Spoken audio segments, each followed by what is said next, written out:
Hello, and welcome to Page to Stage Actual Plays. My name is Seth. I am your host and keeper of arcane lore tonight. Tonight we're playing Call of Cthulhu 7th edition, continuing our patchwork campaign called the Arkham Chronicles. Tonight we are joined by Johnny and Jonathan. They are playing Smiles, Lamone, and Preston Cobb. I want to pick it up with Preston a little bit and retcon some of the events of the party, just so that we can kind of catch up with what Preston was doing that night. So, Preston, we'll start with you. I assume that you were did you stick with Glenda most of the night, or did you try and escape from her, or how did that work out? No, he was comfortable with just kind of floating along the party with Glenda. Good, because she wasn't going to let you go. Yeah, he wants to see what these Yanks and these parties are all about. He's probably been to a couple since he's been a student at Miskatonic, but not as a graduate student now that he's going to be entrusted with more responsibilities. So, he just wanted to come along and see what these socialites are up to. Okay. So about 3/4 of the way through the party, before it's interrupted, as we saw last time, Glenda leads you to the parlor. And as you walk in the parlor, you see some older ladies sitting around a card game. You see two couples sort of conversing with one another, and then you see a young man standing against the fireplace with a drink in his hand, just kind of looking into his drink. And so she's like, "Now, Mr. Cobb, I must introduce you to one of my friends, one of my dear friends. He's a writer. And now, are you a writer too, dear?" No, I can't say I am. "I see. Well, please, I must introduce you to him. I'm sure that he's going to be a celebrity in no time, and you are probably going to want to be meeting him, well, tonight." And so she ushers you over to kind of meet this young man. And again, like he's kind of awkwardly looking at his glass, not really conversing with anybody else. And she's like, "Oh, Mr. Abbott." And he's like, "Yes." And she goes, "Oh, this is my friend, Preston Cobb. Preston Cobb, please meet Dalton Abbott." It's a pleasure. Oh, yes. Nice to meet you too. And she's like, So "Yeah." Oh, go ahead. Oh, so Glenda says you're a writer. Sir, what do you write? Yeah, yes. Well, right now I'm doing a bit of hoping to do a biography on Ariadne and Zoltan's trials and their escape from Hungary. Interesting. Yeah. I've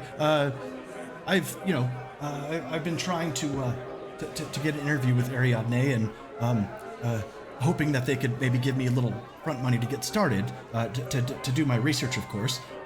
But so far, Zoltan's been a bit of a barrier. Do you have any writing credits to your name? Well, not really. My father, he owns a taxidermy shop, and I'm hoping that with this, she really has a blockbuster. I think a blockbuster story to tell that maybe I could make it out of that store. And Glenda pipes up and she's like, "Oh, Mr. Abbott, you are far too much humility, sir. You should really believe in yourself and your writing." And he's like, "Oh, thank you, Glenda, thank you." And how old is he, Lord? Probably your age, like in his mid-20s. Okay. And at that moment, you see Professor Leiter enter from the dining room into the parlor, and he seems to be kind of drunk, kind of bleary-eyed, and he is talking in earnest with kind of like an overweight, portly man, but very much a gentleman. And they kind of walk past, and they don't like look at you or anything, but they walk in. And they kind of stand in the corner in the parlor, and Professor Leiter seems to be like really into what he's saying, kind of like earnestly talking to him. Okay. Well, Mr. Abbott, it's been my pleasure to meet you. But Glenda, have you met Professor Leiter? Oh, well, I can't say that I have. I don't believe I've seen him at any of these parties before. Well, I must introduce you, dear. Oh, very well. I'd love to be one of your friends, Preston. So with that, he just tries to move away from Mr. Rabbit. It was a pleasure meeting you, sir, and hopefully one day you get your works published. Yes. Thank you. Nice to meet you as well, Mr. Cobb. And as he walks away with Glenda, he says, dear, to be a writer, one must write, and one must be published. I think it's a little premature to call Mr. Abbott a writer. Oh, yes, well, I just believe in the poor dear. He seems to have such anxiety about the world, but he's a very perceptive soul, and I believe that's the number one quality that a writer really needs. Well, I beg to differ, but let me have you meet Professor Leiter. All right, so as you guys approach Professor Leiter and this other gentleman, go ahead and give me a listen roll. Okay.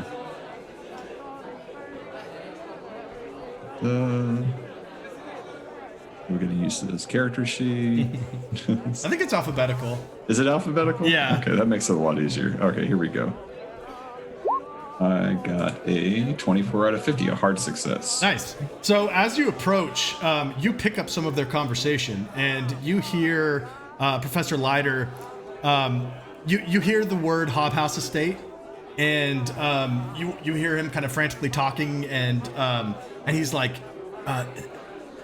there could be something there about the Arkham Witch Trials papers, and if I get it, Mr. Wick, then I definitely want to let you know. I hopefully we can work out some kind of business and work something out. And then as you guys kind of approach a little bit closer, he's like, oh, and Professor Leiter spots you and says, yes, hello there, Preston. Yes, Mr. Leiter, I'd like you to meet my dear new acquaintance, Miss Glenda. Glenda, this is Professor Leiter. Hello, Mr. Leiter. And she puts out her hand, and he kisses her hand. He's like, oh, yes, very good. And kind of awkwardly looks at you. And then after a moment, he's like, oh, yes, and yeah, of course. And he points to the gentleman that you don't know, and he's like, this is an associate of mine, Mr. Abner Wick. And the gentleman looks at you, and he's like, very good to meet you, Mr. Cobb. Yes, Mr. Cobb, and you look at Professor Leiter. Does he currently have a drink in his hand? Yes, and from what you can tell, he looks like he's a little bit tipsy as well. Okay, cool. So Preston will be looking out for any of the waiters that are walking by with more drinks, because he wants to snag one and basically hand it to Professor Leiter. All right, so the wait help are not hard to find. They're pretty much everywhere, so you snag a drink off of one of their trays. Yeah, I'll take two, one for myself, and then say, Professor Leiter, drink with me. Well, I've already got a drink, and he downs it, and then he takes it, and he puts the empty glass on the tray, and he's like, what are we drinking to, Preston? To the Hob House. Very good, yes. And he nods at Mr. Wick, and then he's like, to the Hobhouse Estate. And everybody kind of lifts their glass and takes a sip. Does Mr. Wick respond to that at all, or does he seem interested? He's kind of observing you guys, and has kind of like a little smirk on his face, and like he'll take a little drink and just kind of like nods a little bit. Okay. So Preston, how's the party going so far? Oh, grand. I mean, if we were down in Savannah, I mean, there'd be a little bit more bells and whistles, some more food, definitely. There's just a little bit more flair, but I'm learning how you Yanks do these things. Yes, well, there's a whole food of table right in the other room. Unfortunately, they put the dancing in the same room, so maybe you missed it, but there's some food in there if you want some. Oh, that's not what I mean, dear. I mean, I'd have to take you down south to show you what real food actually means, but about this Hob House. So, Professor Leiter, when we get started? Oh, well, we'll probably be a couple weeks until we make the trip down to Vermont, and we'll probably spend maybe 2 or 3 days there, just kind of looking through some of the collections, and after that, it'll take me a little bit of time once we get back to the university to do a little bit more research and investigation on my own, but your job should be done in a couple weeks. Well, and what are you hoping to find? Well, that's a good question. We don't really know at this point. I actually was just telling Mr. Wick here that we could find pretty much anything, huh? And he kind of laughs at Mr. Wick, and Mr. Wick kind of laughs and takes a drink. And exactly what would you like me to do in these 2 to 3 weeks? Oh, well, you're going to be continuing on with your classes, your TA, your normal studies, and just think of it as a student trip. Maybe you could get to know Amelia a little bit better. She's going to be accompanying you, so maybe you should hang out with her and see what she has to say. Yeah, Professor Leiter. I mean, you keep trying to team me up with this Amelia. I just want to assure you I am taken. I do have Sally back home. I'm not sure if you're trying to do some matchmaking here, but... And he kind of laughs, like belly laughs. He's like, you don't know Amelia too well, do you, son? I can't say I do.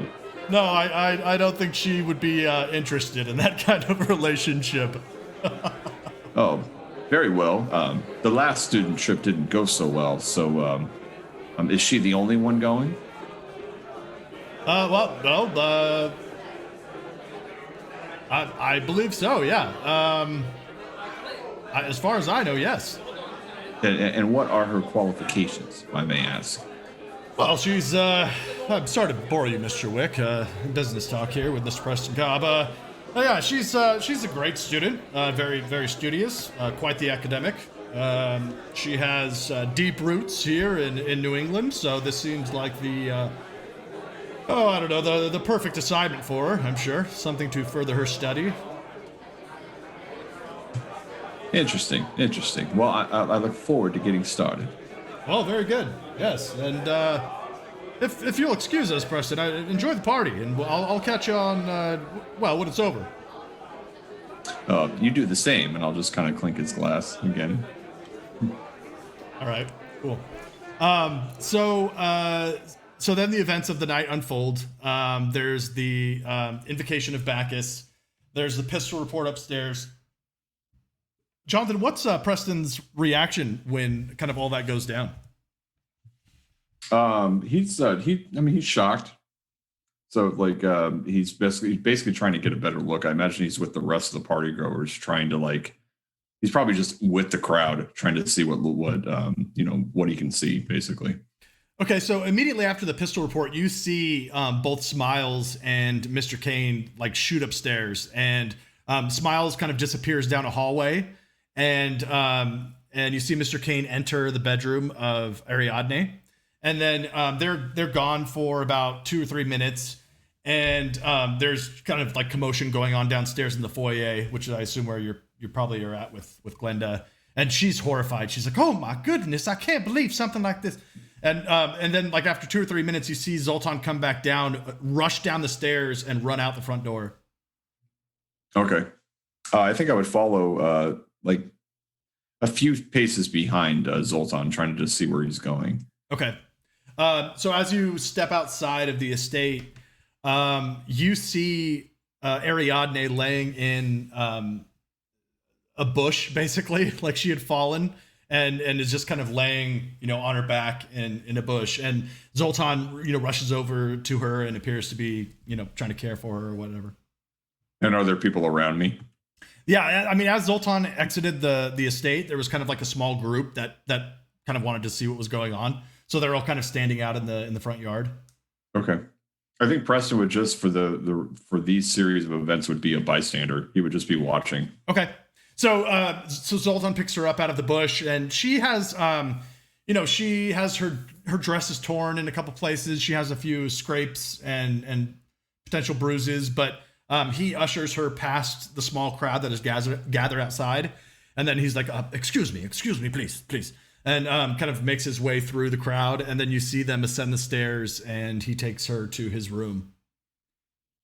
And then a few minutes later, he comes out, kind of gives the same story to everybody, that the police have been called, that they should be here any minute, and if you don't have any immediate business, that you should depart as well.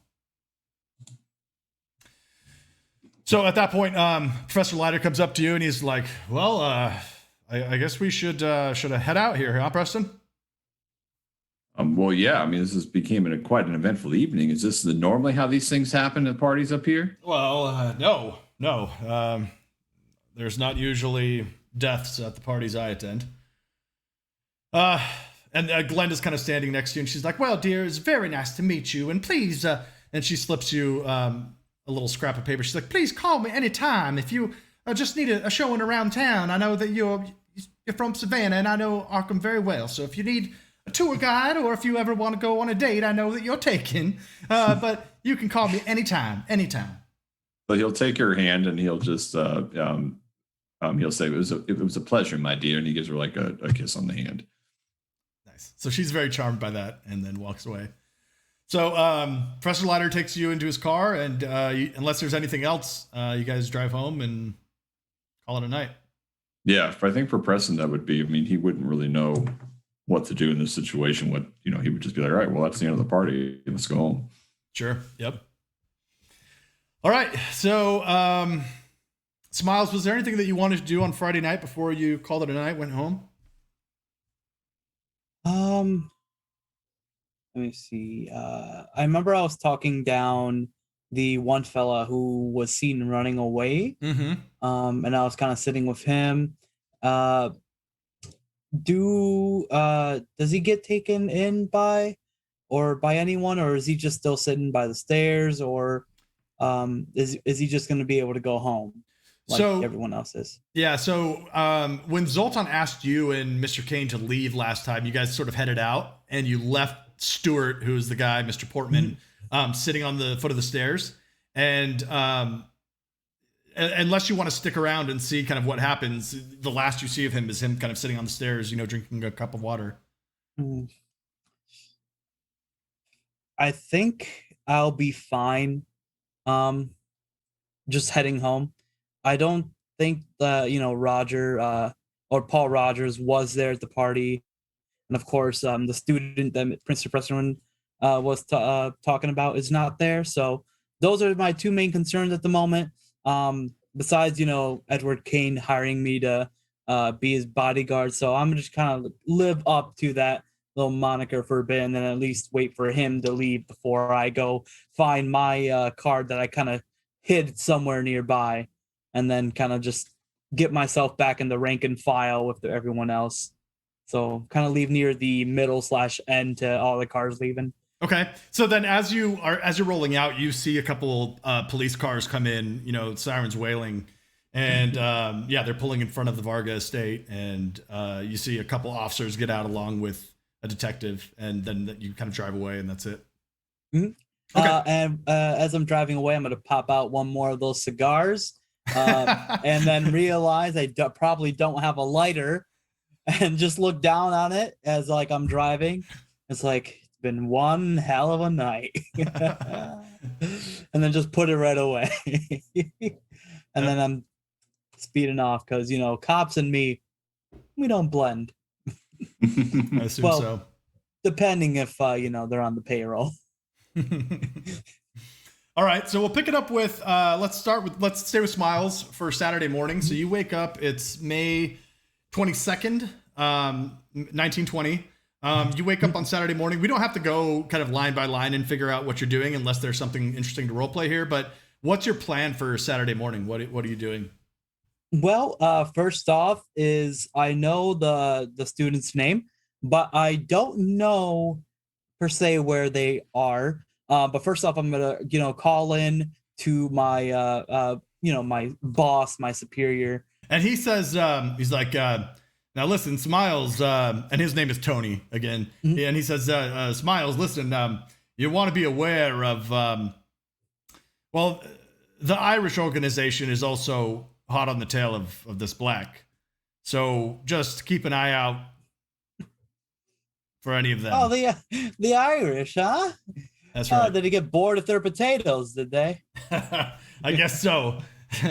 All right. So what are we looking at? Are they looking to cash in on this? Or are they also looking to get it off the streets? Or do we know anything yet? Yeah, we don't really know too many of their intentions, but we know that they know. And so you may not run into anybody, but just keep an eye out. Quick question. Sure. I should have asked this the other night, but the campus, is it an our turf or theirs or someone else's? Boy, the campus is a bit of a neutral space, I guess. There's not much of a presence there. You got to be careful snooping around campus. Again, Miskatonic's a real hoity-toity school, Ivy League, of course. So just if you're going to be spending time walking around there, I would say disguise up, maybe. I'm gonna let out a. Sir, you do realize the words you've just said to me.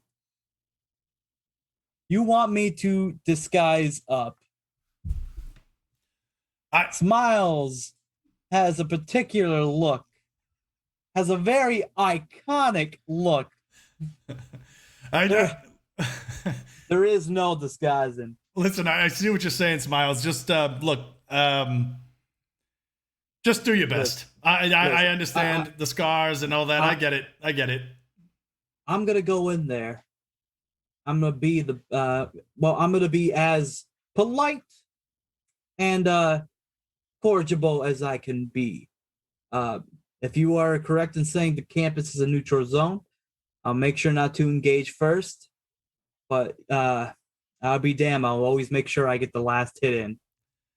That's fair. Just keep a low profile is all I'm saying. Again, don't make a ruckus. Be as stealthy as possible. Who do you think you're talking to, Tony? I'm talking to Robert Smiles is Lamone. always a low profile. Oh, is that right? But don't worry, I'll find this out. And if the Irish want to have a little party, I'll make sure to bring some vodka. All right. Keep your nose clean, kid, all right? All right. And I'm just gonna hang up on him at that. Nice. So I know that Preston's a tutor. Do I know that? Did he say he was working at the university or?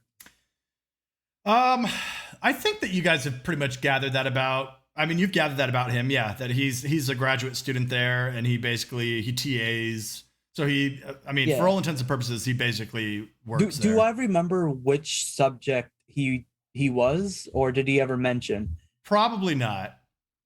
Oh, damn. Well, I am gonna go towards the campus. I'm gonna go to the to basically the information kiosk, and basically be like, "Hey, I'm looking for a man named Mr. Preston. I heard that he works around here. He's an old drinking buddy of mine from the South. I came up here to visit." So what time do you head out to the university, would you say? Well, it was a long night. Probably like maybe close to lunchtime, maybe like 11 a.m. ish. Okay. All right. So before we do that little interaction, let's jump over to Preston and see what he's up to.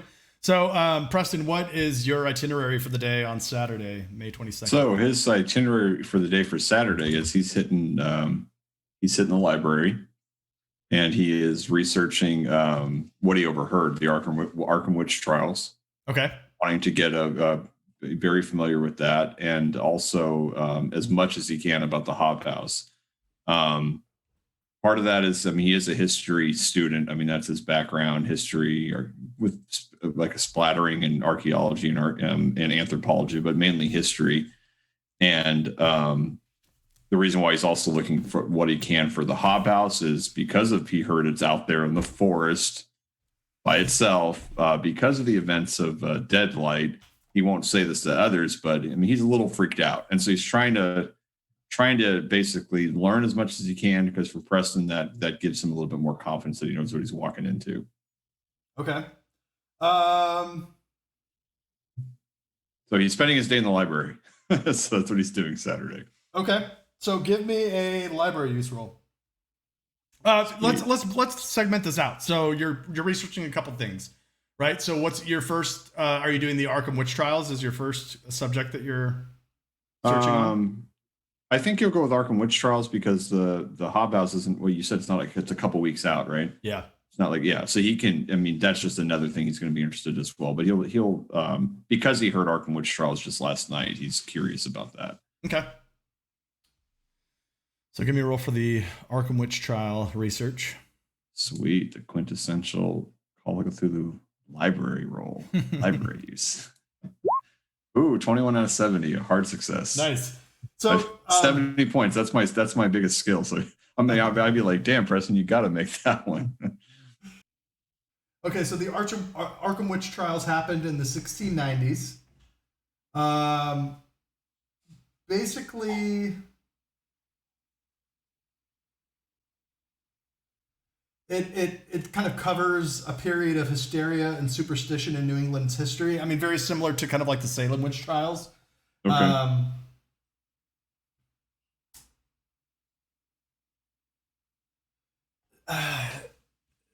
I don't know. Well, let me do a DM roll here. Okay, we'll say that there is word of Hobhouse in connection with the Arkham Witch Trials. So Hobhouse was one of the names of one of the families who were kind of the persecutors of these witches back in the 1690s. And so you might connect the dots with that hard library use that the documents were passed down in the family. And so the Hobhouse papers, you're not quite sure what they contain, and really nobody does. And that's what you kind of gain in terms of like why Leiter might be so excited to get his hands on these, is because they're passed down from the source and no academic has really got their hands on it, since then. All right, cool. So that would lead him on to look more closely at the Hobhouse in general. He's also interested in who Mr. Abner Wick is. Okay. So in finding out, that may not be a library thing, but I mean, like he might ask around, or I don't know if there's someone he can talk to about that. But I mean, I'll go with the Hobhouse research first. Okay. All right. So give me another library use roll, and this is hours. I mean, this takes hours to do. So yeah, this is like I figure this is Preston's whole day, which is. Well, not. I mean, it's not a bad Saturday, But it's a 58 out of 70 success. Okay, so you find out about Joshua Hobhouse, that he was a recluse. He was in his 80s. He was a lifelong bachelor. He lived in a rambling colonial house on the outskirts of town, and the last direct descendant of a line going back to the founding of the town centuries before. Okay. Now you said he's in the 80s. Was that when he died? Yeah. So he just recently died. Yeah. So he recently died. Yeah, okay. Yeah. Well, he died like at the beginning of Deadlight, basically. That's what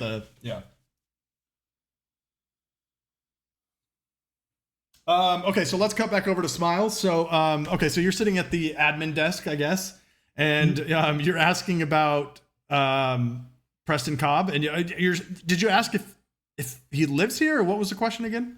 I was asking if he works here and where I could meet him. I'm a buddy of his from down south. Came up here to congratulate him on on getting on the up and up. Well, yes, Mr. Cobb. He is a graduate student here at Miskatonic. He's in the history department. Is that right, Jonathan? Yeah. He's part of the history department. He does live on campus, but I can't give away his address. But you should be able to find him somewhere on campus. He lives here.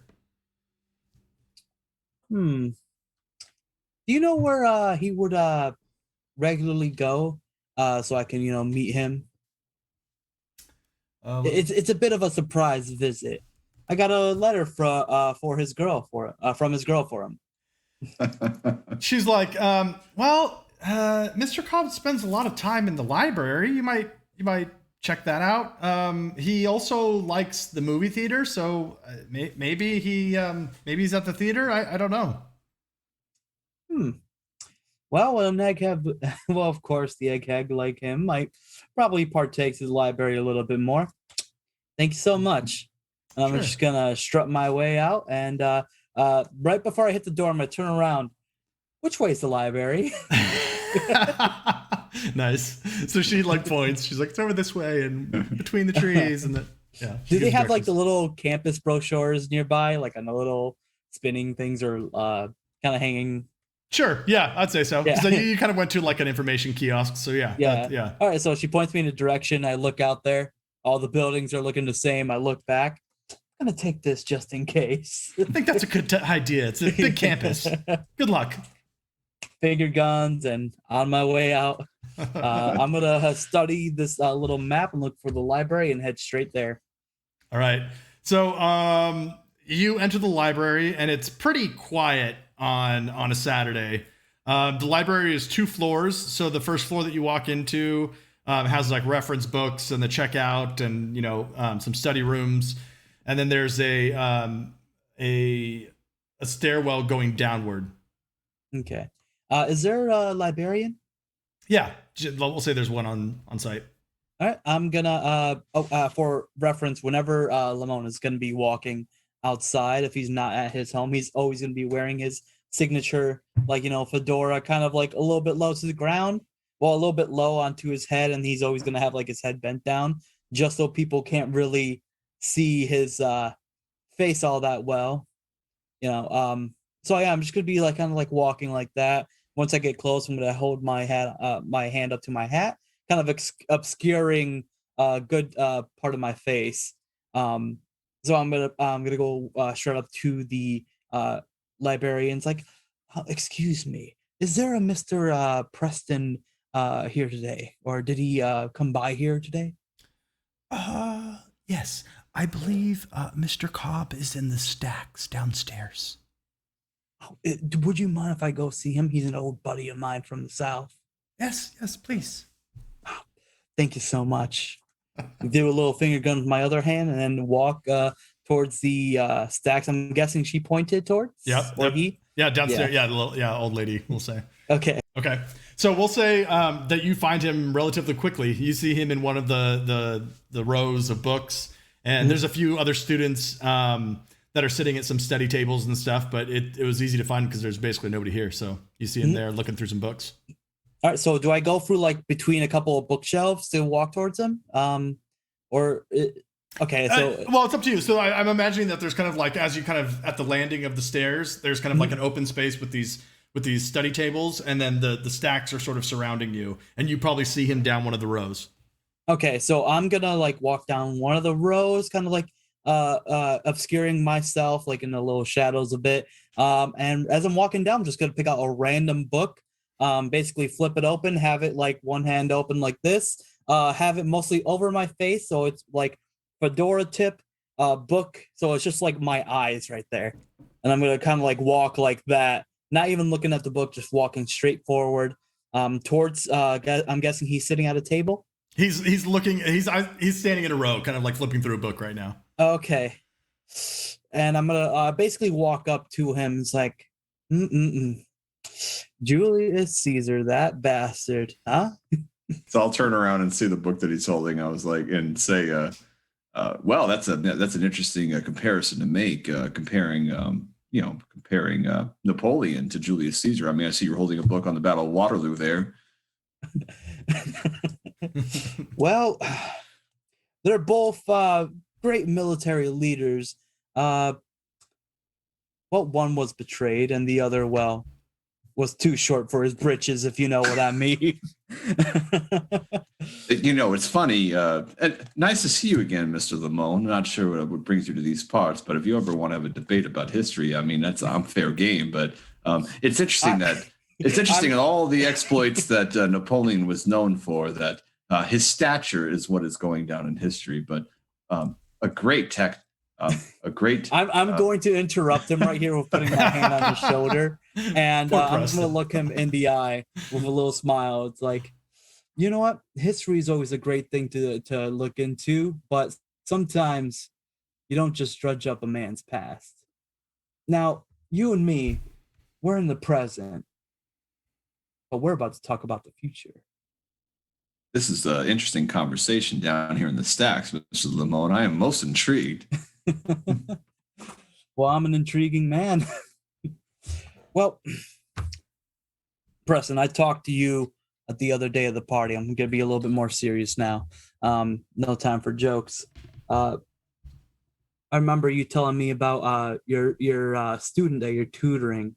You said that he had a black tongue. Yes, Walter. Walter, yes. I know this might be a little bit sooner than you thought, but I'm going to have to meet this Walter. I'm going to need all the information.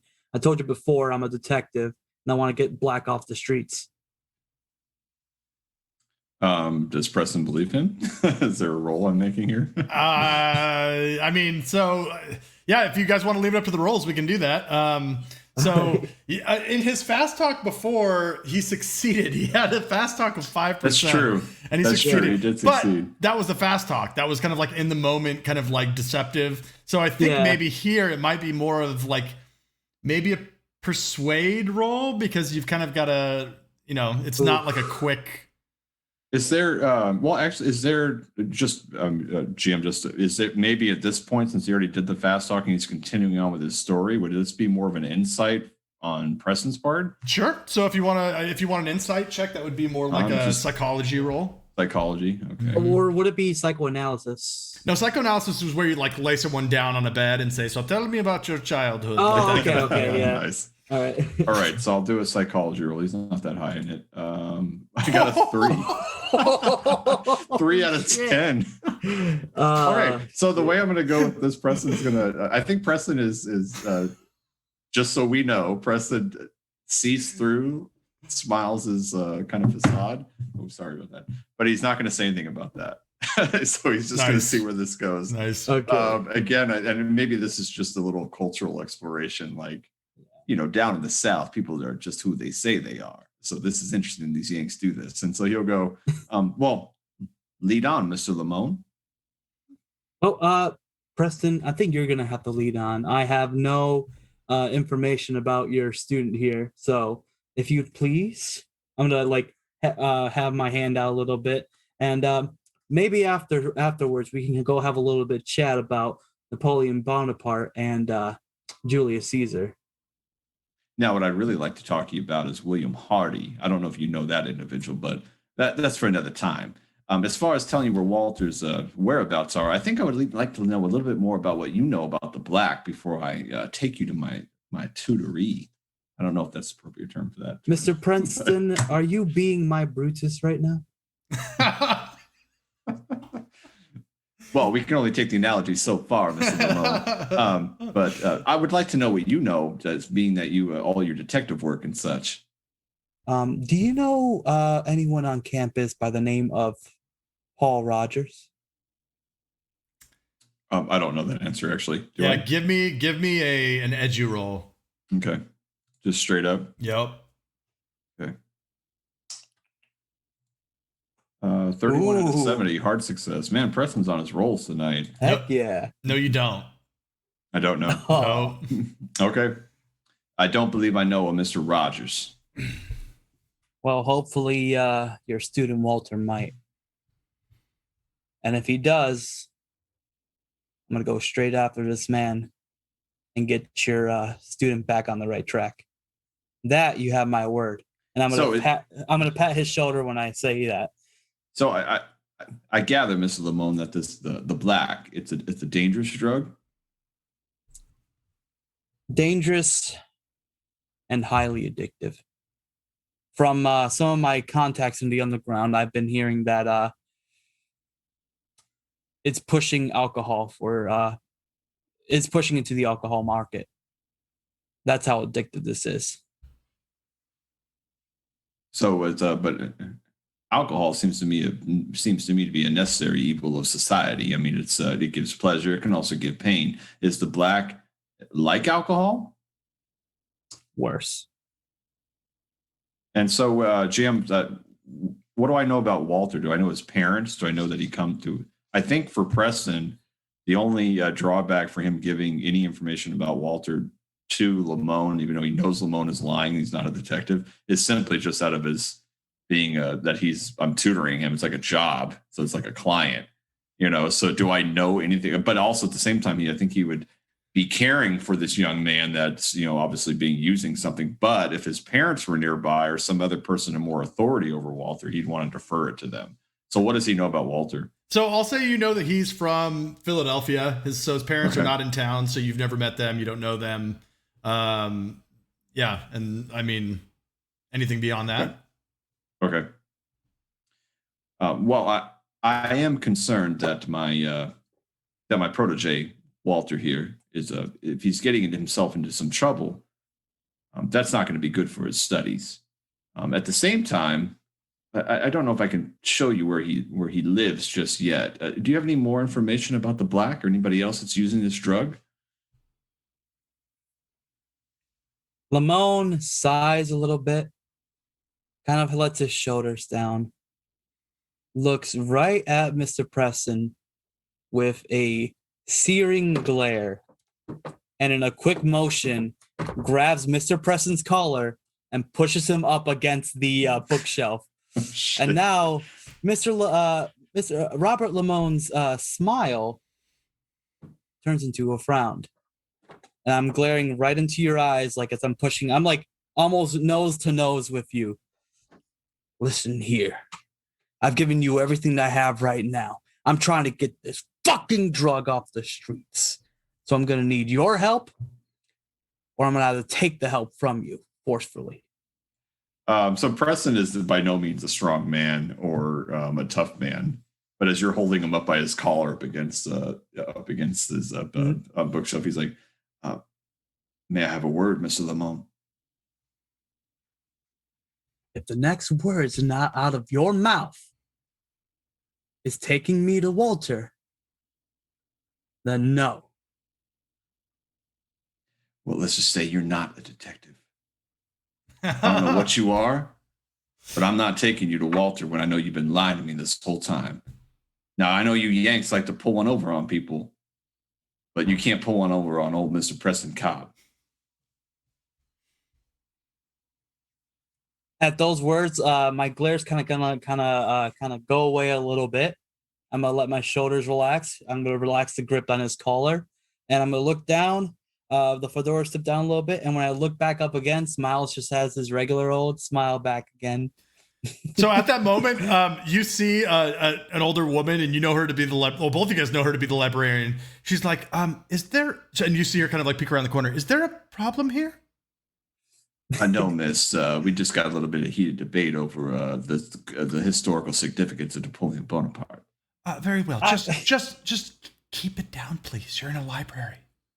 And then she walks off. My apologies, ma'am. I say as she's like walking off.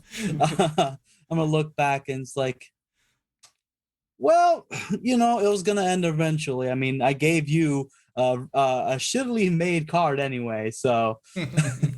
I have an offer for you, Mr. Lamone. Oh, and I also have one for you, Mr. Preston. You seem like an able-bodied individual with that relies on his physical prowess. Now, let's cut a deal. I'll help you with the Black, and I'll even take you to Walter, being that Walter's in trouble. I do care about the young lad, but in exchange, I need you to accompany me somewhere. I could use a man of your, let's just say your demeanor. Are you having problems, Mr. Preston? Well, let's just say I would like your accompaniment with me to a place called the Hob House. I mean, it's out there in Vermont in the middle of the forest, and without getting too much into it, me in isolated places are not very comfortable for me. I would feel more comfortable having someone of your demeanor with me. So maybe we can make a trade. I help you with Walter. You help me with my research in the Hob House. Out of character a little bit. Does Lamone know anything about the Hob House, or like has heard anything through Zero? Okay. This is purely like an academic thing. So I don't imagine Lamone would have any idea what the Hob House is. Yeah. All right. And you wouldn't be able to accompany me in the same car because it is a research on behalf of Miskatonic University. I would more you would follow me just to assure my safety. Also, a quick thing. How tall is Preston? I believe we established it on the first episode, but my memory is a little bit gone. He's a 50 size. He's a 50 size. Isn't that right, Jonathan? I think because I we talked about that. Yeah, he's a 50 size. He's so average. He is personal description. He's a gentleman who prides himself on looking like a gentleman. Average height, somewhat lanky build. Doesn't have much of a mustache. Tries to stay clean shaven most of the time. Light blonde hair, green eyes. And my mother always said they are my most handsome quality. So size to have a 50 size is actually a little bit below average. So I think that it's fair in saying that he's a little bit smaller. I mean, he spends his days in the library. He's not doing push-ups. Yeah, no. Like I was just saying, like how tall was he? Like, are we talking like 5'11", 5'9"? I'd say 5'9". 5'9". All right. Yeah, because I believe I said Lamone was like around 5'5", 5'4". So I mean, he's like a little bit more shorter stature.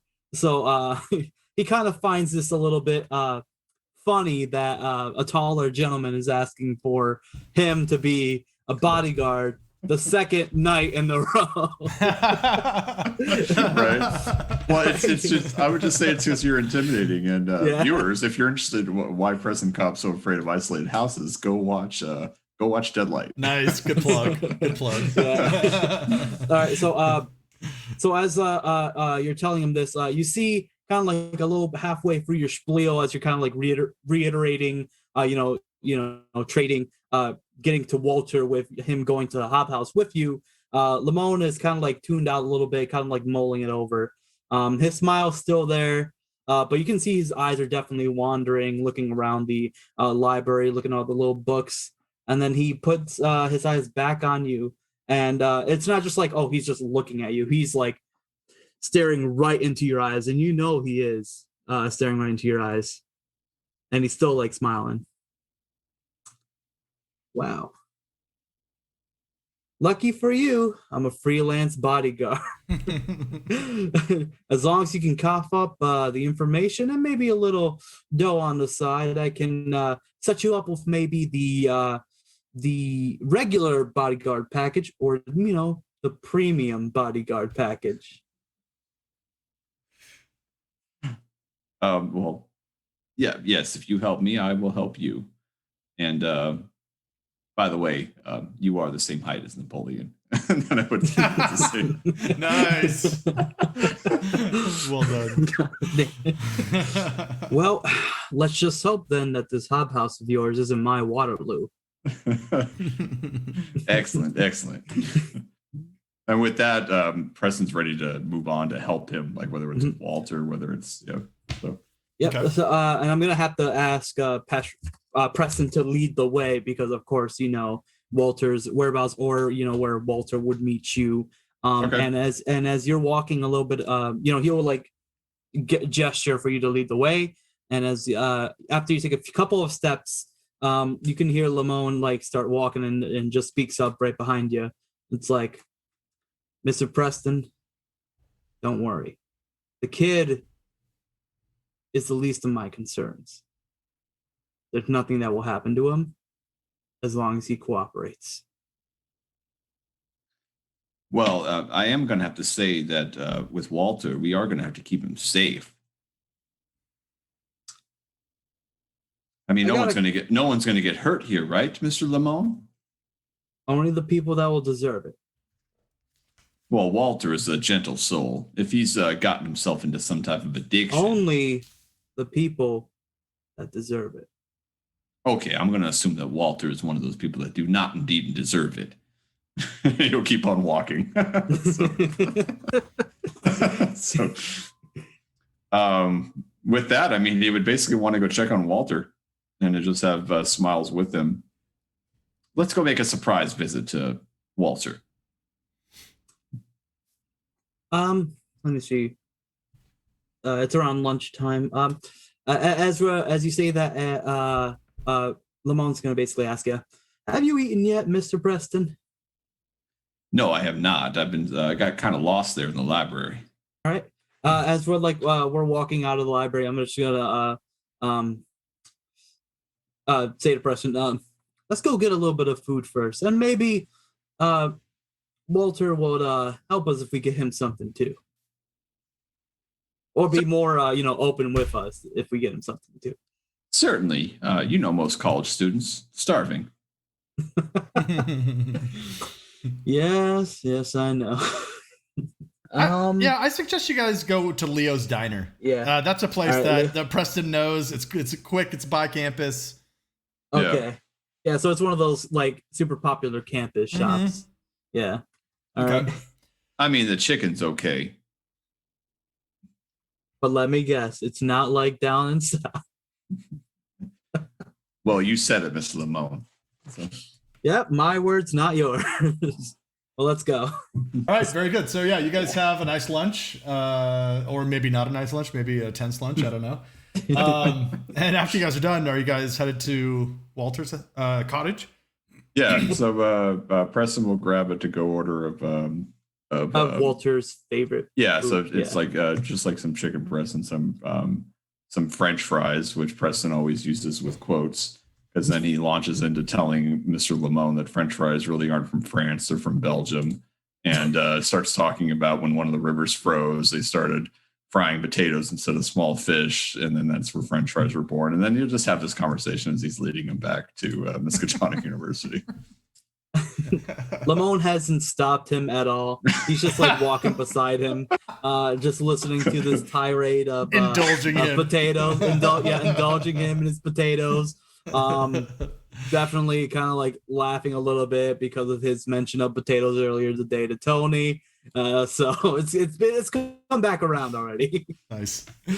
All right, so you guys arrive at Walter's cottage, and again, like these cottages, it's sort of like they're like dorm rooms. So they're like larger houses, but they're split into fours. So each like cottage has, you obviously have neighbors in each of the buildings, and there's just kind of like dormitories or whatever sort of spread out. You guys walk up to Resnick's room or his cottage, and what do you do? I'll knock on the door, and he's like, "Walter, Mr. Cobb." And there's no reply.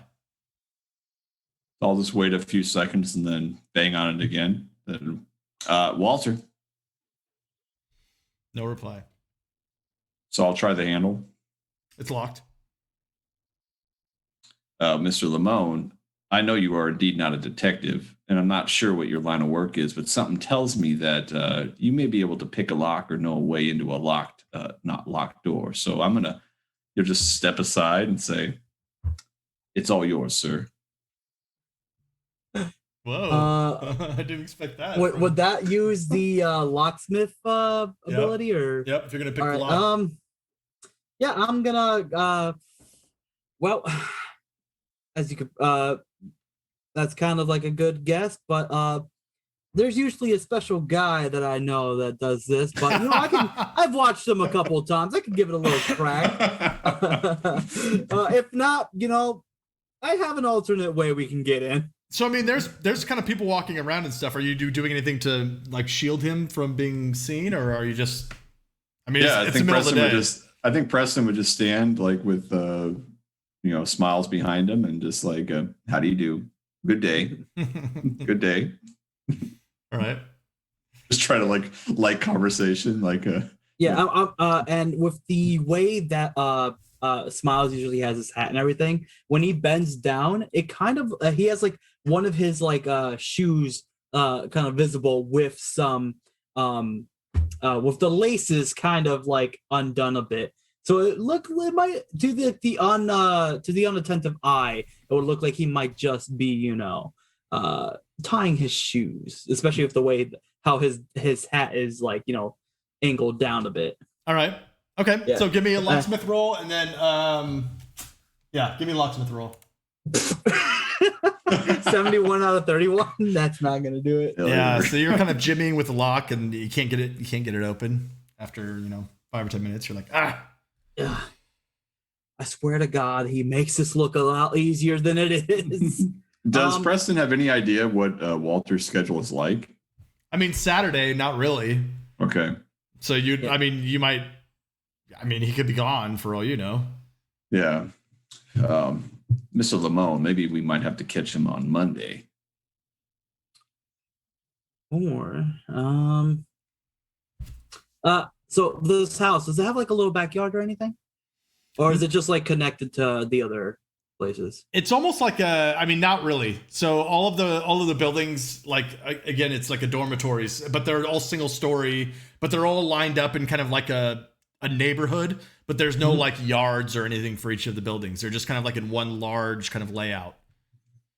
Okay. So they don't have like a back back door or anything like The that back either? the back door would be some other student's unit. Oh darn.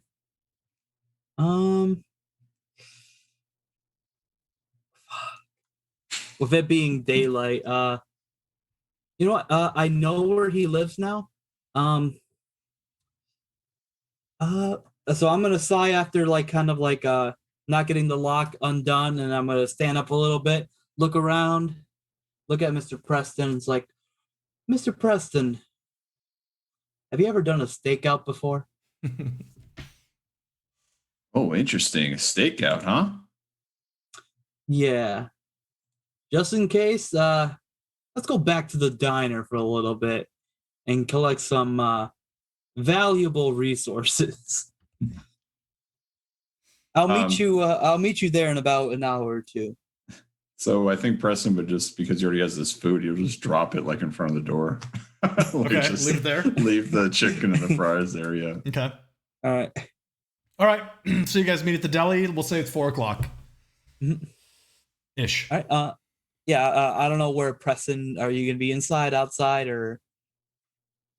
He'll just be inside the deli, probably just Alright. talking to the staff. I'm gonna kind of like park my car on the side or whatever the parking lot they have there. Kind of like walk out a little bit. See you at like. Are you sitting at a table or at like? Is there like a little bar area, or like where the stools would be and stuff like that? Yeah, he'll just be sitting at the bar, and he's Okay. directed the bartender how to make a summer shandy. Okay. And I'm gonna walk inside and does this deli sell like bottled drinks or anything like that? Yeah. I mean, like a Coke or something, or yeah, you could probably find something Yeah, like yeah, that. yeah. I'm gonna buy like a couple 6-packs of those just in case. Okay. So you buy some And drinks. yep, and a couple of sandwiches as well. Okay. And I'm gonna ask Preston what kind of sandwich he wants to get as well. Okay. Okay. All right. So you guys get your food, you get your provisions, all that stuff. I don't know how long you'll take for the diner to do that, but I'm going to direct Preston to my car. I don't know if he's is Preston like a little rich boy? Does he have his own vehicle or Does he? Well, I mean, I do have my own vehicle, but I'm always down for a ride in someone else's vehicle just to see how they live. All right. Well, yeah. So I'm gonna direct you to my car. It seems like a bit immaculate for the kind of personality I have. Like it looks very classy on the inside. Like there's barely that much dust. It looks like it's been especially that side looks like it's been cleaned. It looks very shiny. It looks like I shouldn't be the one driving this car. That's what it kind of seems like.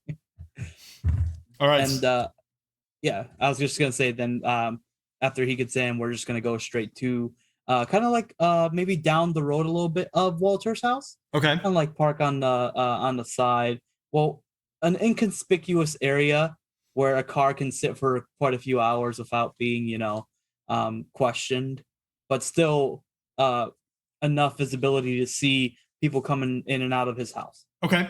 So you find a nice shady spot somewhat down the road, and you could see his entryway from there. You notice that the plate of food that Preston left there earlier in the afternoon is still there. How long do you guys stake out the front door?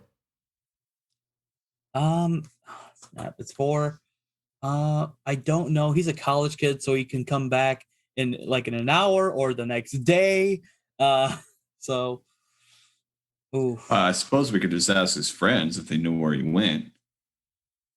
How long have we been sitting there until he says that? Oh, probably. Well, how long would you say, Preston? Probably maybe after an hour. Preston, I think, is bored of watching the door. Okay. It's like, we could just come back Monday. No, we got to figure out this before anything bad happens as a kid. If he's taking black, it's going to be addictive. He might overdose in a day. Do you know anybody else that has taken this drug? So far, you're the only lead I have. The only thing I know is a potential name for a dealer. Which was the out of character, the Paul Rogers. All right. Yes. One? Okay. All right. Well, I look over to Preston. Um, I don't think we're going to be getting anywhere like looking around here. Um, do you by chance want to go pick up some vodka and meet some interesting people? Um, I'm gonna take that as a yes, and I'm gonna turn on my car. I'm gonna go to the oh shit, he's to on the for the nearest ride. the nearest speakeasy to buy a bottle of vodka, like a big like bottle of vodka, and I am gonna try to find the Irish mafia. Well, that's like the Irish gang that's around here. Okay. Um. I imagine you do all this without telling Preston and Cobb exactly what line of Yep, business all I you're told in? you is like want to go buy a bottle of vodka and then meet some interesting people. Okay, Oh. so he says as you're doing that, he's like, well, if we were in Savannah, I mean, everyone knows the best homemade liquor you can buy is on the west side, either Yamakra or Frogtown. I'm not sure where you go around these parts. Yeah, and I'm just gonna go to a speakeasy. I'm just gonna kind of like a little bit of ignore him because like the wheels are turning in my head a little bit, and like part of me is like, this is a stupid idea. You have to stay low, but at the same time, it's like, well, they might know something that we don't. Okay. If they're also looking. Give me an edu roll to see if you know of an Irish speakeasy. I mean, you would know of a speakeasy, but specifically where the mob hangs out, I mean, that might be a little bit more tricky. Oh, You can can spend I a luck. use a luck for that? You sure can. Okay, so I'm gonna take one luck off. 55 would still be a success, right? Yep. You just have to meet. Okay, so I'm just gonna use one then. Okay. Why does this happen twice already? Right. That's a game. All right, so I'm gonna use one luck to change down to a 55. Okay. Mr. Lamone, I mean, what kind of line of work are you in that you know where speakeasies are up this far up north? I told you before, didn't I? I'm an ex-detective. Well, I've already told you that's a line of poppycock. But I mean, if we all want to keep our facades intact, that's okay with me. I mean, I'm gonna be a gentleman and let you have whatever role you want to play intact. That's all right with me. But at some point, we're gonna be working together, and I'm taking you to Walter, and you're coming with me to the Hob House. I would hope to know a little This bit more and that about are you. two very different things. You don't really need to know my past for me to protect you. Understandable. And I know you love history, but I told you in that library. Sometimes you don't just dredge up a man's past. If I tell you, I tell you. If I don't take it too hard. How old is Smiles again? I forget. He looks like he's like in his 30s. Okay. All right, and Preston will just drop it at that. Kind of stay silent, sitting in the passenger seat. With a 55, what I know about probably their most popular area, Sure. definitely their turf area. Yeah, so you Like- drive across the Miskatonic River, across the bridge, and you know of a speakeasy on Hyde and Brown Street, which is on kind of like the north side of town.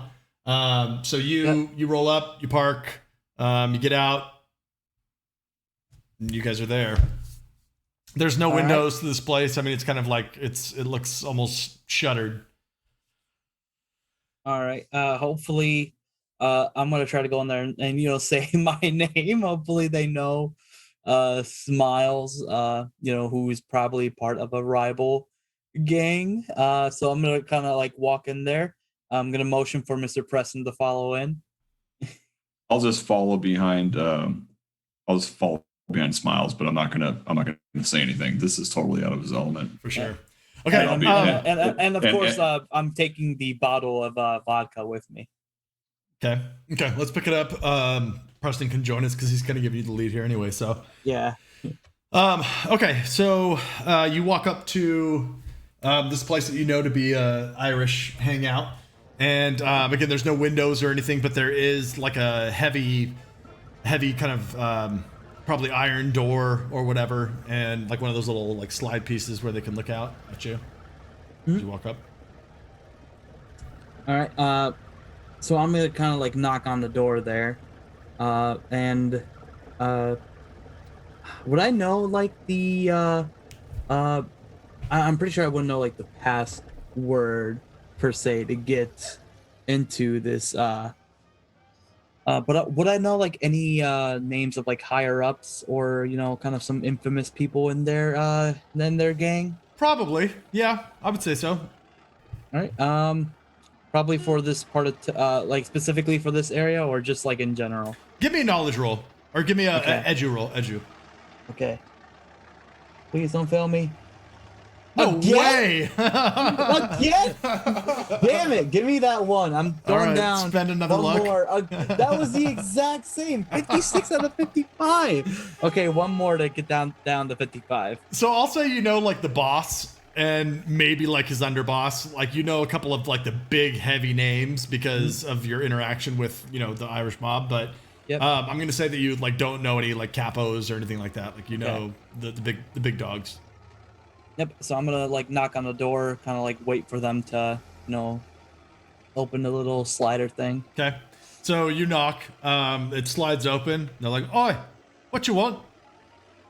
I'm gonna like look up at them, gonna tip up my hat a little bit, so of course my identifiable scars are showing. It's like, and I'm gonna be like, I'm looking for and insert insert boss name here Okay. or underboss, whichever one would be easier for me to see. Okay. So we'll say you go with the underboss's name, and he kind of laughs like, "Who the fuck are you?" My name is Robert Smiles Lamone. I don't know if any of you ever heard of me, but I come bearing a gift and maybe an opportunity. Oi. Well, hold on there. And then he closes the thing. And you can kind of hear like within, like it sounds like it's kind of hopping in there. You hear like voices chattering and stuff. And he comes back and he says, "Angus ain't here, chum. What? Who do you want to talk to if he's not here?" Is there someone higher up or someone Higher up than Angus. You're fucking crazy. No. well then maybe someone under him Are that you- could relay this message to him. You said you got a proposition, eh? A proposition and a whole new bottle of vodka for y'all. And he kind of looks and he like looks through the little thing. He's like, "Oh, and who's your friend there?" Oh, just some egghead who I'm helping. He's also helping with this proposition. Let's just say I got some connections in the neutral university over there. I see. You're a bit crazy. Yeah. Come on in, buddy. And he closes the thing, opens it up, and he Yeah. opens the door, and he's like this big, brawny guy wearing one of those like 20s caps or whatever, the kind of golfing caps. He's like, "Oh, I'm gonna have to pat you down." No need. I'm gonna like open up my coat a little bit. Go ahead and take him. I know it's your guys' MO. So like showing like the two weapons kind of holstered there, and I'm gonna like unholster them a little bit slowly, of course, to not startle him. Just showing him that I'm unholstering. I take off my jacket, take that off, and I kind of hand it to him. Okay. And he takes it and he kind of sets it to the side. He's like, Yep. I'm still gonna have to pat you down just the same." No problem. I'm gonna have like I'm gonna hand Preston my coat and my hat, and I'm basically gonna do like hands up in the air a little bit. Of course, the bottle of vodka's still in my hand, unless he wants to take that from me. Okay. So he pats both of you down, Preston as well, and I assume Yep. Preston is kind of like, "What the fuck?" Yeah, Preston's just like totally out of his element. He's looking at Smiles like, where the hell are we? I'm gonna look back at him like, first time. All right, so he only time. So he pats maybe. he pats you guys down and doesn't find anything else on you, right? Yeah. I don't have any other serious weapons on me. Okay. He says, "Go ahead and take a get a drink of water from the bar and sit in that far that booth over there, and we'll send somebody over." All right. So where do you want me to set this down? What, the bottle of vodka? Yeah. I'm asking him, or he wants, or should I just take it with me Oh, to the table? I'll take that. I knew you would. Just don't down it all in one gulp there. All right, so you I was about to like pat him, but I'm like, I gotta second guess that a little bit. All right, so you guys walk in. It's a pretty busy. I mean, it's Saturday night, so you see a bunch of dangerous-looking people in here. I mean, big hefty guys with fedoras and suspenders and strapping lads. Do you guys stop at the bar, or do you guys go to the booth that he pointed at? He said grab a cup of water and go to the booth, so I'm gonna follow his instructions exactly. Now, drinking the water is probably gonna be something. I'm gonna look back at Preston. It's like, we may be getting water at this place, but just in case, don't drink it. I don't think I want to drink anything from this place, Mr. Lamone. Maybe you might find this little shindig here might be your cup of tea, seeing how high strung you usually are. So yeah, I'm gonna order 2 waters at the bar, as basically I'm kind of like I'm kind of whispering that to him, and I'm gonna grab both, and then we're gonna go to the table that we were directed to. Okay. So the booth is like back toward the back door, like into the alley. So you're kind of like away from all the ruckus, and you're getting a lot of like stares, and you're very well. If you're not used to this kind of scene, you're very uncomfortable by everybody kind of looking you up and down. Yeah, no, Lamone has gone through this whole basically song and dance. I'm sure Lamone has. So he has his signature smile on completely. He is strutting through this place. He is confident. Okay. But for Preston, I'm sure it's a little bit more unnerving for everybody to kind of be giving you a good hard stare as you walk in. Well, yeah, he looks like this walking in to this place, and he looks like Preston's only what, 24, 23, 24 years old. He's a graduated probably the prior year, and this is totally out of his element. So he's kind of walking close to Mr. Lamone, but he's constantly asking like little small questions like, Mr. Lamone, exactly how is this going to help finding the black and Walter? Well, I don't know, but this is gonna be a bit of a gamble. But you know what? That's what life usually is. And if you want to get far, sometimes you gotta roll them dice. Well, I'm starting to think. I know you're not a detective, but I'm starting to think that being on the side of the law was not part of your profession. Mr. Preston, what did we say about dredging up people's past? I was more concerned with the present as he looks around. Potato, you know how it is. Sometimes you just don't have fish to fry, so you get some French fry. Well, then you get some potatoes. All right, so you guys take a seat at the booth. About 10 minutes pass, and you see a significant-looking individual walk through the front door, the same door that you guys came through. And he's wearing a fedora, a big guy. And you see the bouncer, the doorman, kind of say something in his ear, and he leans over. And then you see him kind of look at your table. And then he approaches the bar and appears to be ordering a drink. And then when he gets his drink, he kind of turns around and just like stares at you guys from the bar and like slowly sips his stein of beer. Mm-hmm. Just kind of like looking at you guys, eyeing you guys. And then he slowly saunters over and sits down. He's like, so, I heard you had a proposition. Yeah, I've heard through the grapevine that your the crew here were looking for some a drug called black. That's very interesting. Yeah. Where'd you hear that information? Oh, just here or there. It's a little bit of a hearsay around these parts. But before I, give you the proper proposition, I would like to know, would you like to invest in this drug, or would you like to get rid of it? I don't know that that's any of your business. Well, you see, it's part of my business. I don't know if you've heard me or not. My name is Robert Smiles Lamone.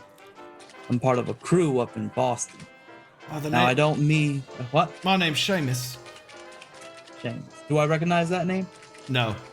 No? All right. So, and he doesn't recognize mine as well. No. Well, I'm sorry to say, Seamus, I haven't heard of you, but let's just say I hope to open up a nice little business partnership with you. And who do you represent? Do I actually know the name to my gang? I'm pretty sure I would know. Oh yeah, your boss. Yeah. Yeah. Well, I know Tony for sure, but like our mafia's name, like Yeah. if like what would that be? The what family, or what were they called themselves, or We'll call it the DiVincenzo family. the DiVincenzo family? It's like, well, I'm part of the DiVincenzo family. Oh, what you doing here? Well, I think you know after I've mentioned a particular drug. All right, you just walk into here. Expect that we're going to do a little business. Is that it? No, I just know one thing. This drug is highly addictive, and it's getting people to shell out all their cash for it. Cash that could be going to our little pretty shindigs here. And I'm gonna kind of motion to the entire bar and stuff. And I've heard, and that's where I've heard for the grapevine that you guys are also looking for this drug. I don't know if you want to invest in it. I don't know if you want to get rid of it, but I just know one thing. You and I are probably both losing money on this. I don't see how that's any of your business. Listen, do you have a question? Or something that I can help you with? And make it quick. I'm just looking for a man. I don't know if you've heard him. He comes around to Arkham. He's been going to the campus and selling this drug called Black. Goes by the name of Paul Rogers. Oh, Rogers. I don't believe I've heard of the mate. No? Well, that's pretty disappointing. I thought with a very infamous family such as yours, your resources and your intel would have already eclipsed the entirety of Arkham. Well, who is this Paul Rogers, since you're coming in here and offering up information? I'll take it. This Paul Rogers is someone I'm looking for. Someone that can lead me, or more importantly, us, to whoever is shelling out this drug and, getting into our profit shares. Well, They've been kind of affecting some of our customers up in Boston. For me, I want to get it out. I don't know what you want to do with it, but it's not really my place to say. So, Paul Rogers, I thank you for that. Is there anything you want from me? well, I was just hoping you could let me know if you've ever encountered this individual. I would like to join in and assist you, if possible. Or if you need someone to do the dirty work, I can be that man. And of course, I will not infringe on your territory. That is not my plan at all. And if you want to take over this, all I would want is to know where they're getting it from, the source. Maybe our families could do a one collab on this and use both of our resources to take down this asshole.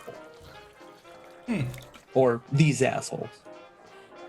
Well, that's very nice of you. I can't say that I have any information for you. But Paul Rogers, that's a new name. I'll take that into account. You know how this whole thing works. Our families, they don't work together. Well, life can be very surprising at times. And I know we've had our differences in the past. But maybe our families don't have to work together. Maybe some like-minded individuals who've kind of like hit a little bit of a rut in their pockets would want to do a little bit of a team up. I don't think that's in our interest. I thank you for your information, and I think it's time to leave. As you say. Thanks for the water. Oh, I'm basically gonna like look at Preston and basically kind of, because I'm guessing I'm like inside this, like, is it like a booth or Yeah, it's like one a of booth. those round table booths? yeah. So he's probably gonna be on the outside, and I'm gonna be looking at him just like hurry up and get up. And as you guys are walking out, he's like, "Hey, if you find any more information on Paul Rogers, go ahead and give me a call." Do I get a card from him or Do you ask him or for like a card? I'm gonna actually do a little bit of exchange right before I get up. I'm basically get one of my like cards that I wrote with like the safe house number down. Just kind of leave it on the table here. It's like, well, maybe I can hear from the grapevine as well. Where this individual might be. Oh, if you hear anything, you know where we are. And you know where to call me as well. Sure. But and as I turn around, I'm gonna look at him. It's like, well, I hope to hear from you someday. Have a nice life, sir. You as well. He tips his cap, swigs his beer. Yep, and we're gonna probably walk towards the where we came in, and hopefully I'm getting my holster weapons back. You get your weapons back, and he says, Yeah. "Oh, but I'm keeping the vodka. I'm keeping the vodka, mate. It's all right. It's all right with you, right?" That was the plan all along, sir. Oh, of course. You enjoy that. All right. So they, rudely usher you out, give you your guns. Yep. Okay. So when we're outside, I put, all right, Mr. Lamone, I put two and two together. I know what you are now. You are a racketeer. Let's just say an exotic investor. Well, in my parts, it's known as a racketeer. But well, these aren't your parts now, are they? no, they certainly are not. All right. So it's about, we'll say it's about 6:37, maybe. What's the plan from here? Just in case, I want to check back at Walter's house again. Okay. I think for Preston, he would go along with that, and then after that, he'd call it a day. Okay. Yeah. Okay. All right. So you guys head back to the university, back to his cottage. You guys pull up in the same spot you were before. The plate of food is still sitting on the porch. It's decidedly less. There's less foot traffic, so it's a little bit. There's not as many people walking around. It's kind of dark. Okay. So I know I didn't say it before, but do I have a silencer with one of my pistols, or is there, like you said, is there any like cloth in my back seat or like in my boot that would be used as such? Sure. Yeah, you can find kind of like something in your car that's like a heavy fabric to silence a pistol. How dark is it outside? Well, it's May, so it's summer, so it might be just a little bit after twilight. So maybe the sun is just set. It's a little bit, it's dark, but this neighborhood is not like well lit. Okay. All right. I'm gonna say this. Is it possible, like these locks? Is it possible to shoot the lock open on the door? Try. All right. Is this after we've already gone up and saw that there's food not taken? No. We're back at the same spot. I'm guessing where we were like. You're in the watching his stakeout house. spot. Yeah, you're not up to the doorstep, but you guys are kind of looking at it from afar. All right. Are you ready for a new experience, Preston? Well, what do you have in mind? I'm gonna take that as a yes. Well, if he's getting out of the car with a pistol and some cloth. No. Like you see, I have like my holster's Like- already back on. I'm going to the boot of my car real quick, and I'm grabbing like a lot of cloth. It's like, what's your plan, Mr. Lamone? well, we're gonna get that lock undone. Well, I already saw you before. You weren't able to. You see, at the Irish bar, I got a couple ideas.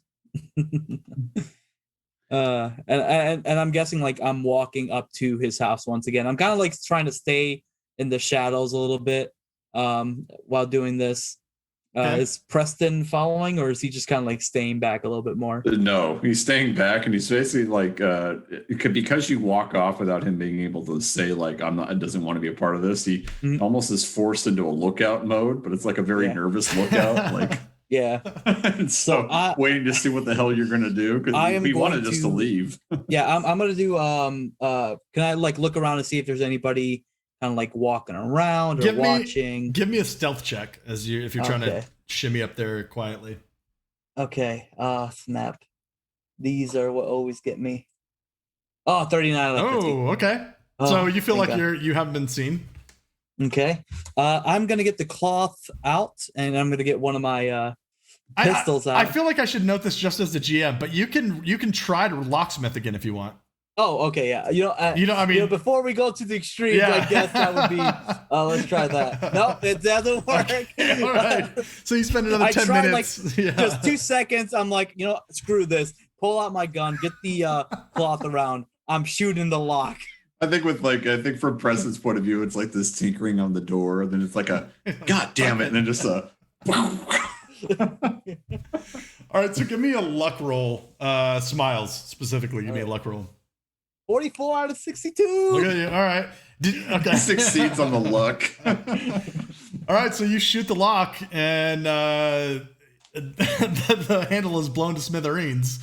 It seems to open up. All right. I'm gonna like look over at Preston's, like kind of like motion him. I'm gonna grab the plate of food that we left there, and I'm gonna like take it, and I'm gonna go inside a little bit. I'm gonna like have it a little bit open just so Preston can see it. And if anybody like looks at it, it still looks like the door is kind of closed. But I'm like gonna be having like a hand waving to Preston to hurry up over here. Well, Preston's looking around. Does he feel like anybody heard the shot? Give me a spot hidden. Okay. Alphabetical. It should be on the right side. Yeah. Okay. Yeah. 30 out of 50. You don't see anybody. Nobody's walking around. All right. He'll just very nervously and just under his breath, like kind of cursing, like what the hell has he gotten himself into, and go over to Walter's. All right. So, do you wait for him to join you on the porch before you enter, Smiles? Oh, yeah. Okay. All right. So as you enter, the room is dark, and the light from the outside kind of splashes in, and you can see that this is a very small cottage. So you see kind of a kitchen at the far end. There's a bed to your right as you walk in, and there's basically kind of like a living area as you walk in, and then there's just the adjoining kitchen on the other side, or kitchenette. And then on the far side, just in front of the kitchen, there's a recliner, and you see a body in a chair, motionless. Okay.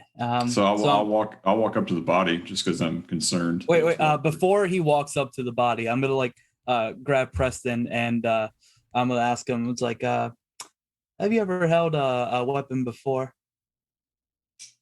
Well, yeah, several times. I mean, we do some hunting down there in the south often. All right, I'm gonna pull out like the second pistol I have in the other holster, and I'm gonna hand it to him. Oh, I don't think I've ever used one of these, because everything he uses is always rifles.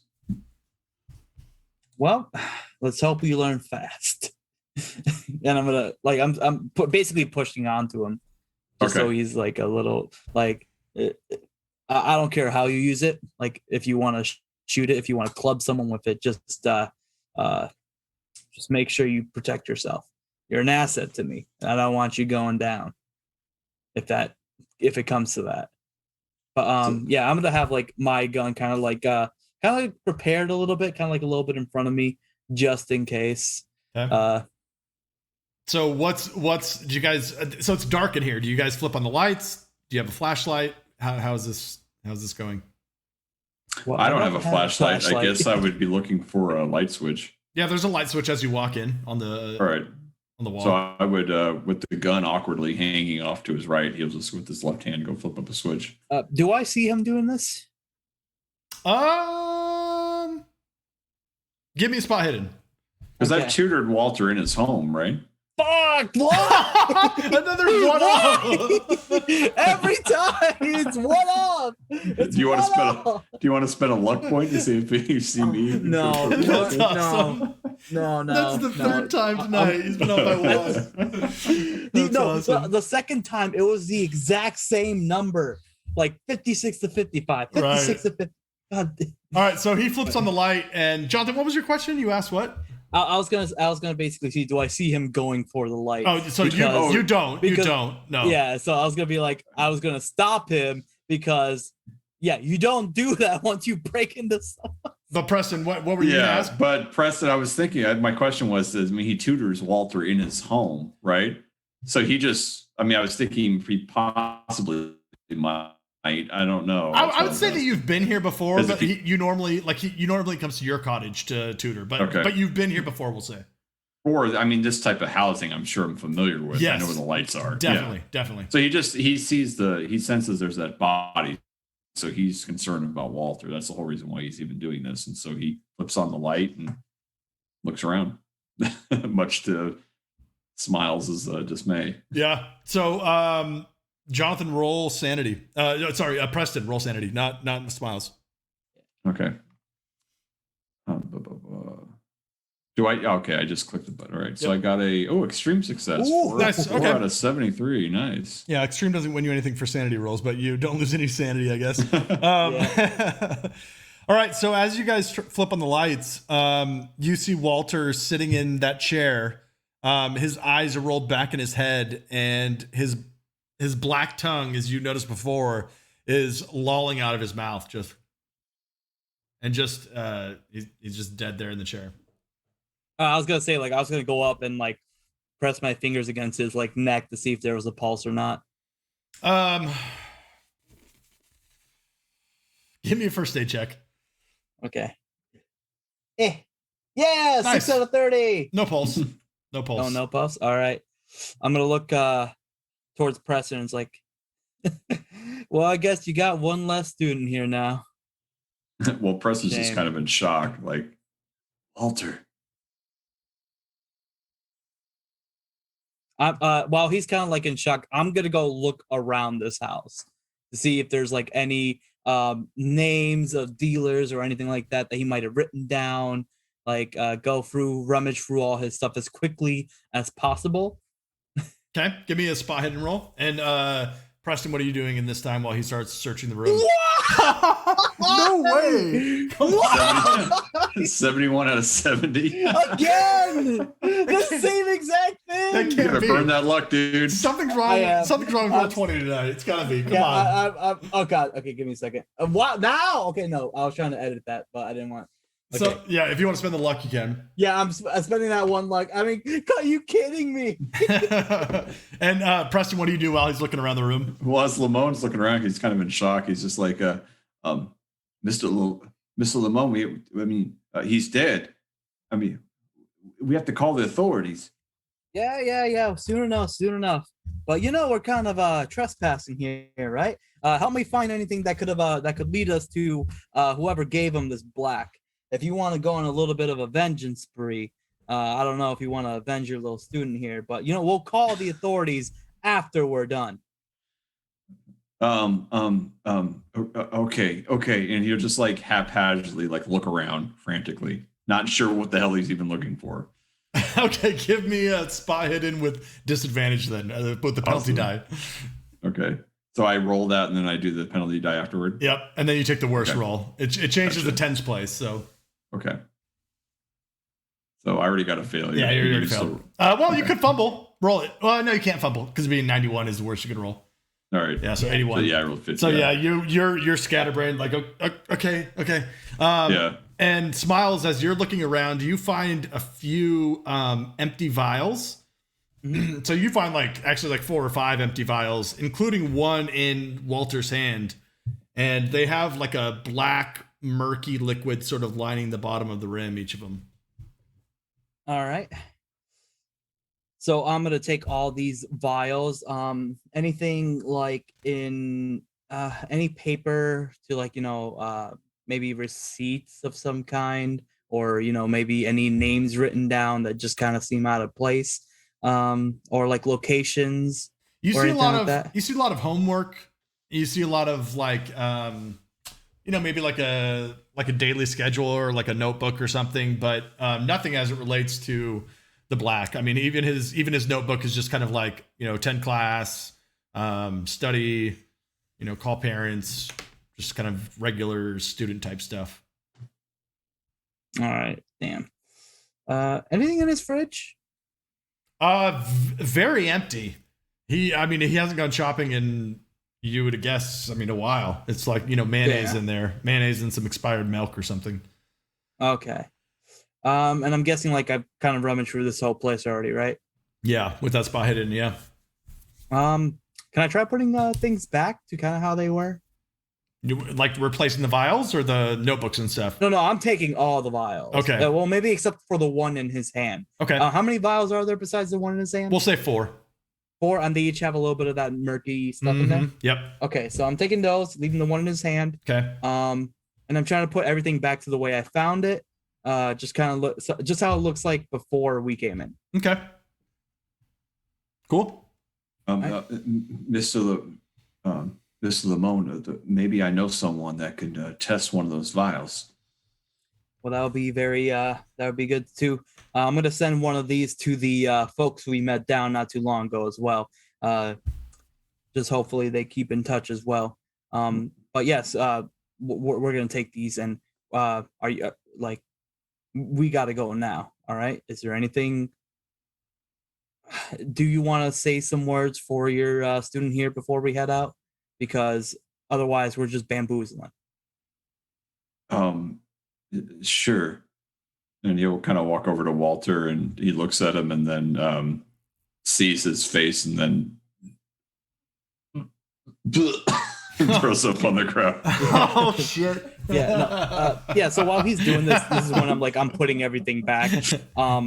You better call the police now. Now that he's thrown up. He's thrown up. Damn it. How good is this is not the era of DNA evidence, right? No, but No. there's still fingerprints. Okay, so there's still fingerprints though. Okay. Fuck. Mr. Preston, oh my god, the light switch. Fuck.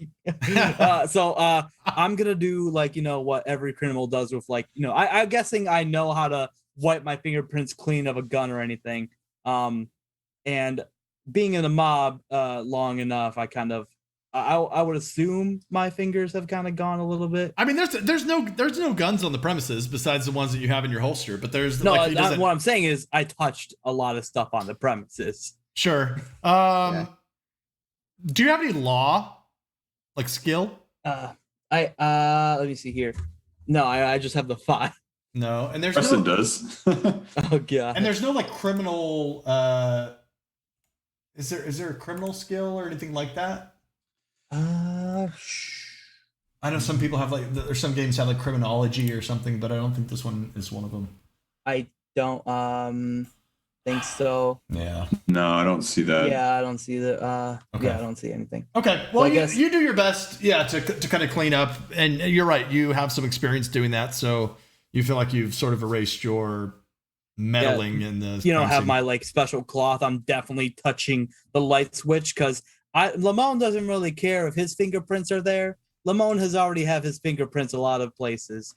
But Preston here, he needs them to be clean. And so, do you guys call the police or what? What's? oh yeah, we I guess we're still on the house. I'm waiting for Preston to skedoodle now. Like, Yeah, I mean, after he kind of barfs him as you're wiping prints, he's just out of his element. So he just oh yeah, and I'm follows your making sure lead. I'm still taking the plate with us. Like, I set the plate down on the table when I was rummaging, but I picked it up again when we're leaving because I don't want to leave that because it has both our fingerprints on it. Okay. Okay, so Preston, you're headed back to your student dorm, basically, or your cottage. Or like, Yeah. I'll drive them back there, and then I'll tell them like now is the time to anonymously call for a wellness check. So we'll call it here for the night, but just tell me generally Yeah. like how you involve the police. Do you call in and identify yourself? Do you guys call in anonymously? Like what sort of is your guys' plan as you? I would say Preston would ask Smiles to call in that anonymous tip. I mean, he's just not a good actor like that, especially with his accent Yeah. out of town. He just at this point he's deferring to Smiles. Like, what do you want to do here? I mean, he didn't want to be involved in shooting down the lock and being inside. I mean, it's just this is all overwhelming for Preston. Him tonight is like this is gonna be a long night. Him trying to sleep for the weekend. So at the same time, he is happy that he has Lamone's help for the Hob House. Yeah. But yeah, that's where I think he would call it, and then he would, if he has time Sunday or Monday, he's gonna. I mean, just to give you a tip, he's gonna follow up on the black, the vial that he has. He's gonna try to find maybe a colleague that he knows in the laboratory to see. So I'm handing him one of the vials to get test on. Basically, I'm gonna like slightly comfort Preston because probably this is a new experience that this is what I wasn't really expecting too much as well. I mean, there's probably that possibility of it happening. Lamone doesn't always push those possibilities aside, but I'll basically ask him like, hey, do you want me to do the call? Yes, please, Mr. Lamone. All right, and I'm gonna get like I'm gonna pretend to use a thick Italian accent. Or wait, no. What was Walter? No, I'll use the thick Italian accent. He's from the city of brotherly love, Philadelphia. Oh, his poor parents. Oh my goodness, Walter. Yeah. Oh yeah. I'm gonna like pat him on the back, and then I'm going to basically go to a payphone and call. Well, I'm gonna use a cloth over my hands and put a glove on and dial the numbers for like 911 and stuff, and basically be like, hey, I haven't heard from my friend. His name is Walter. He lives in the university. He's been there gone for like 2 days. Do you mind doing a check on him?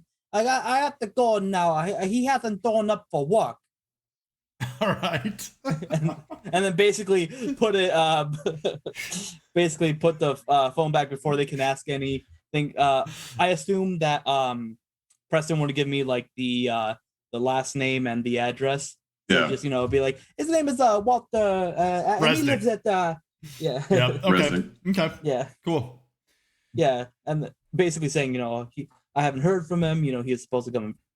I guess I messed up a bit because I said he's a friend, and I said he didn't show up for work for 2 days. That's all right. I'm not sure what the cops would think about that call anyway, so it's okay. Yeah, just like, and then hang up before they can ask anything. And as I'm heading back to, I'm guessing like this is after I've set Preston down, kind of comforted him a little bit about seeing his first death and him taking it very well. Kind of comforting in that, and I'll probably see him another time when I want to see him. So I'm gonna go back to the safe house. I'm definitely gonna grab one of those vials. Okay. I'm gonna write a small little note to the Seamus, basically put it in an envelope, and I'm gonna put like to Seamus from a dear friend, and then next time I see you, I'll buy you some vodka. Okay, and you give a vial also to Preston, right? Yeah, he got one vial. I'm giving one to Seamus. I'm sending one back to Tony as well, so another envelope. Okay. And of course, they're gonna be signed like Smiles, with like the E at the with like the S kind of like leading into a like a kind of like a little smile with a little dots of like a happy face near the end. Okay. So I'm sending those two, and then one I'm gonna keep for myself. I'm just gonna like see what I could. I'm just gonna hold on to that. Probably refrigerate it. See if it doesn't get busted up anyway. Okay.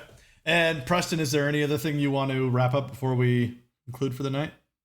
No, he's just this has been a wild evening for Preston, and he would just want to have a way to contact Mr. Lamone, especially with his findings from the lab, and also to recruit his help for the Hob House.